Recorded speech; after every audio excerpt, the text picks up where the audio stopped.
ఆంధ్ర తెలంగాణలో తక్కువ ఫీజులతో high quality results ఇస్తున్న ఏకైక సంస్థ తిరుమల్ ఐఏఎస్ ఇన్స్టిట్యూట్. తెలంగాణలో భూకంపం వచ్చే అవకాశం ఉందని ఎర్త్క్వేక్ రీసెర్చ్ అండ్ అనాలిసిస్ అనే ఒక సంస్థ హెచ్చరించడం రాష్ట్ర ప్రజలను భయాందోళనకు గురిచేస్తోంది.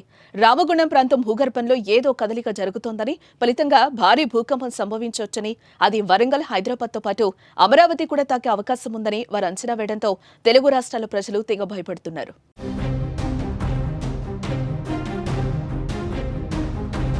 ఎర్త్క్వేక్ ప్రకటనపై ప్రభుత్వ వర్గాలు కానీ పెద్ద శాస్త్రీయ సంస్థలు కానీ ఇంతవరకు ధృవీకరించనే లేదు. అలాగే భూకంపాలపై ముందే చెప్పగలిగే టెక్నాలజీ కూడా ఇంకా రాలేదు. భూకంపాలను ముందుగా ఖచ్చితంగా ఊహించడం సాంకేతికంగా సాధ్యం కాదని నేషనల్ సెంటర్ ఫర్ సిస్మాలజీ వంటి సంస్థలు స్పష్టం చేస్తున్నాయి. దీంతో ఈ భూకంప హెచ్చరికను పెద్దగా పట్టించుకోవాల్సిన అవసరం లేదని నిపుణులు సూచిస్తున్నారు.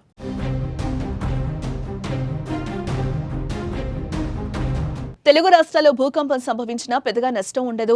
మీరు ఇతర దేశాల్లో చూస్తున్నట్టు పెను బీభత్సం జరిగిపోదు. ఎందుకంటే తెలంగాణ, ఆంధ్రప్రదేశ్ రాష్ట్రాలు పసిఫిక్ జోన్ 2వ, 3వ ప్రాంతాల్లో ఉన్నాయి.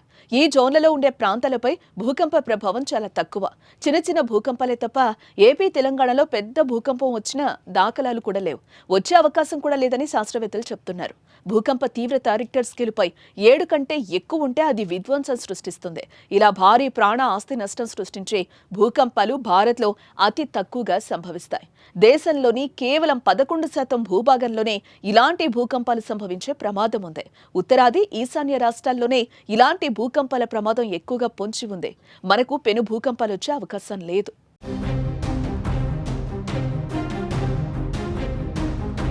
అయితే ప్రజలు తాజా హెచ్చరికతో భయపడ్డానికి కారణం తరచూ ఇటీవల ఉత్తరాది రాష్ట్రాల్లో వరుస భూకంపాలు రావటం, గతేడాది వచ్చిన తెలంగాణ, ఏపీలో భూకంపం సంభవించడమే.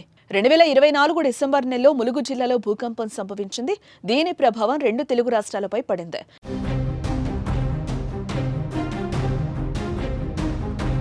కొన్ని సెకండ్ల పాటు భూమి కంపించింది. ఉమ్మడి వరంగల్, ఖమ్మం జిల్లాలో ప్రకంపనల తీవ్రత అధికంగా కనిపించింది. ఆదిలాబాద్ నుంచి ఇటు ఆంధ్రప్రదేశ్లోని గోదావరి జిల్లాల వరకు భూకంప ప్రభావం కనిపించింది. 5.3 తీవ్రతతో ఆ భూకంపం సంభవించింది. ఆ సమయంలో భూకంప ప్రభావం స్పష్టంగా కనిపించింది. ఇంతలోనే మరో భూకంప హెచ్చరికతో ప్రజలు భయపడుతున్నారు.